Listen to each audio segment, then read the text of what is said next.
नमस्कार दोस्तों, मेरा नाम संदीप शर्मा है।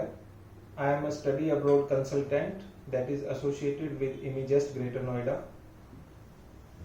मैं इस वीडियो के थ्रू आप लोगों को एक बहुत ही इम्पोर्टेंट टॉपिक के बारे में डिस्कस करना चाहता हूं, जो आजकल हमारे ऑफिस में या फिर बहुत सारी बच्चे क्वेरी कर रहे हैं।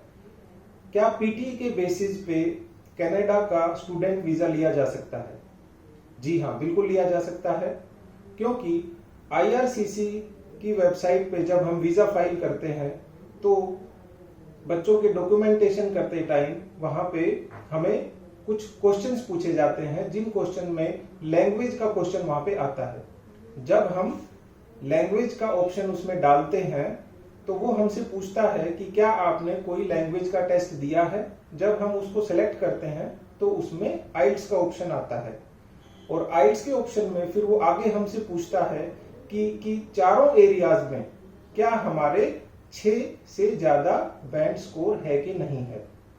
इसका मतलब ये हुआ कि अगर हमारा 6 से ज्यादा आइल्स के अंदर स्कोर है तो हमारा जो वीजा है वो ऑटोमेटिकली एसडीएस कैटेगरी में फाइल होता है। आप लोगों को पता होगा एसडीएस कैटेगरी जो है, स्टूडेंट डायरेक्ट स्ट्रीम, उसकी 3 मेन कंडीशन है। सबसे पहली कंडीशन है 1 साल की ट्यूशन फीस, दूसरी कंडीशन है 10,000 कैनेडियन डॉलर का जीआईसी गारंटीड इन्वेस्टमेंट सर्टिफिकेट, और तीसरी कंडीशन है आइल्स के अंदर 6+ आना चारों के चारों एरियाज के अंदर। तो जब हम वीजा फाइल करते हैं, अगर ये लैंग्वेज वाली कंडीशन हमारी फुलफिल नहीं होती है तो हमारा visa automatically non SDS category में फाइल होता है। इसका मतलब ये हुआ, अगर हम टेक्निकली इस चीज को देखें, कि किसी भी बच्चे के पास अगर आइल्स का स्कोर नहीं है, अगर उस बच्चे ने पीटी दिया है, तो भी वो बच्चा नॉन एसडीएस कैटेगरी में वीजा फाइल करने के लिए एलिजिबल होता है, राइट। अब इसमें दूसरा सवाल ये आता है, क्या पीटी के थ्रू अगर हम अपना वीजा फाइल करते हैं तो हमारे वीजा के सक्सेस होने की कितने चांसेस हैं। तो दोस्तों, ये चीज मैं आपको बिल्कुल क्लियर कर देता हूं। जितने चांसेस हमारे एसडीएस कैटेगरी में वीजा फाइल होने के हैं, उतने ही चांसेस हमारे नॉन एसडीएस कैटेगरी में वीजा फाइल होने के हैं, क्योंकि आईआरसीसी ने सिर्फ उसको बाइफरकेट इसलिए किया है ताकि वो प्रोसेस थोड़ा सा फास्ट हो जाए एसडीएस कैटेगरी का। ऐसा नहीं है कि नॉन एसडीएस कैटेगरी में वीजा ही नहीं आते हैं, क्योंकि पीटी भी क्या है, लैंग्वेज की प्रोफिशिएंसी का टेस्ट है।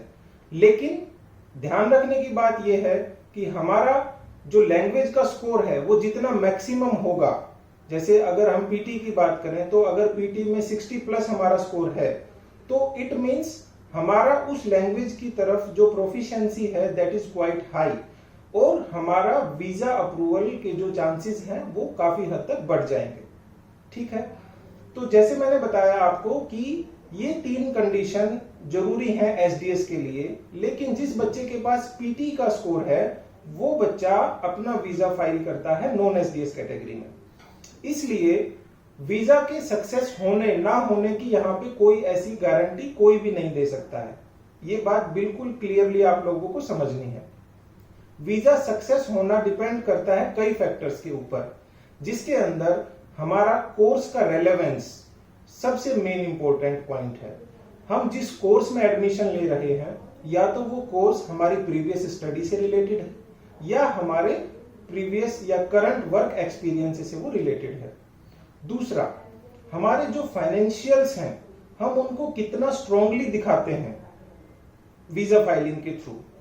बहुत सारे बच्चे एक $10,000 का जीआईसी तो करवाते ही हैं, लेकिन उसमें सबसे मेन मिस्टेक ये रहती है कि हम नेक्स्ट ईयर के जो फंड्स हैं, tuition fees plus living expenses, वो कहीं ना कहीं हम ठीक से नहीं दिखा पाते हैं, जिसकी वजह से जो वीजा ऑफिसर होता है उसको ये डाउट हो जाता है कि ये बच्चा फाइनेंशियली साउंड नहीं है, इसका जो प्राइमरी इंटेंशन है वो यहाँ पे पढ़ने का नहीं है।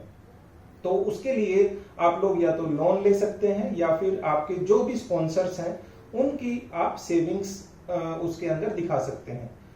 फाइनेंसिस के लिए, और बेसिकली वो बच्चे जिनकी एग्रीकल्चर इनकम है, क्योंकि हम देख रहे हैं बहुत सारे बच्चे हरियाणा पंजाब साइड से एग्रीकल्चरल फैमिली से आजकल बच्चे बहुत ज्यादा बाहर जाने के लिए ट्राई करते हैं, उनके पास ITR नहीं होती है, तो वो क्या डॉक्यूमेंट्स दिखा सकते हैं इनकम के फॉर्म में या फिर रिटर्न के फॉर्म में, वो चीज मैं एक अलग से वीडियो बनाऊंगा, उसमें मैं डिटेल में इस टॉपिक के ऊपर बात करूंगा कि हमें फाइनेंसिस किस तरह से दिखाने हैं, कौन कौन से डॉक्यूमेंट्स उसमें मैंडेटरी हैं, कौन कौन से डॉक्यूमेंट हमें उसमें प्रोड्यूस करने हैं, जिससे हमारा जो फाइनेंशियल वर्थ है वो वीजा ऑफिसर को लगे कि ये बच्चा हमारी कंट्री में अगर आता है तो वो किसी भी तरह से उनके ऊपर लायबिलिटी नहीं है, राइट।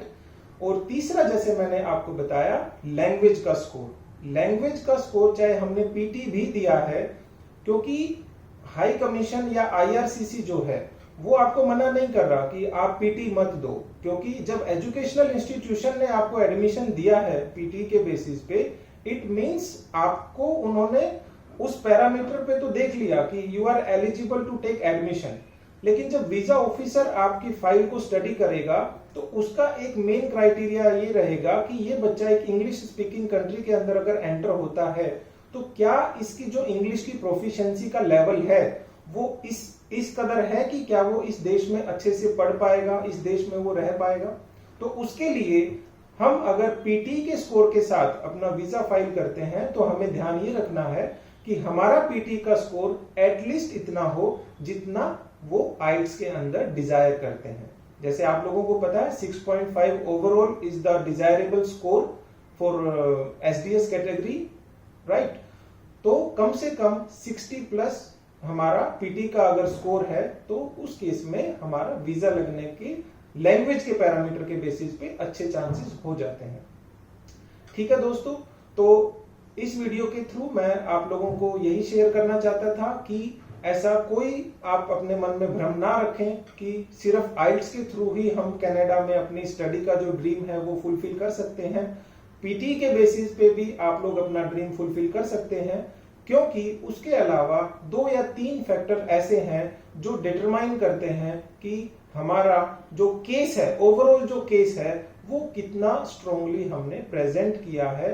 क्योंकि कनाडा के अंदर कोई फिजिकल इंटरेक्शन नहीं होती है, वहां पे SOP जो स्टेटमेंट ऑफ पर्पस है, उस स्टेटमेंट ऑफ पर्पस को जब वीजा ऑफिसर पढ़ता है, वो स्टेटमेंट ऑफ पर्पस इतना मेन डॉक्यूमेंट है, वो डिटरमाइन करता है उसके डिसीजन लेने के ऊपर। उस स्टेटमेंट ऑफ पर्पस के अंदर ही सारे फैक्ट्स, फिगर्स, सब चीजें उसमें मेंशन की जाती हैं।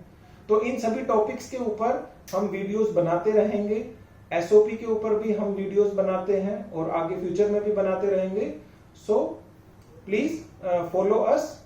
अगर आप लोगों को ये वीडियो पसंद आई है तो आप अपने दोस्तों के साथ हमारे इस चैनल को शेयर कर सकते हैं, लाइक कर सकते हैं, और अगर इस तरह की और भी इंफॉर्मेटिव वीडियोस आपको चाहिए किसी भी टॉपिक पे, स्टडी से रिलेटेड, कनाडा, UK, ऑस्ट्रेलिया, जो भी आपका ड्रीम डेस्टिनेशन है, कोई पर्टिकुलर कॉलेज या कोर्स के ऊपर अगर आप लोगों को वीडियो चाहिए तो आप कमेंट सेक्शन में हमें लिख सकते हैं। Thank you very much.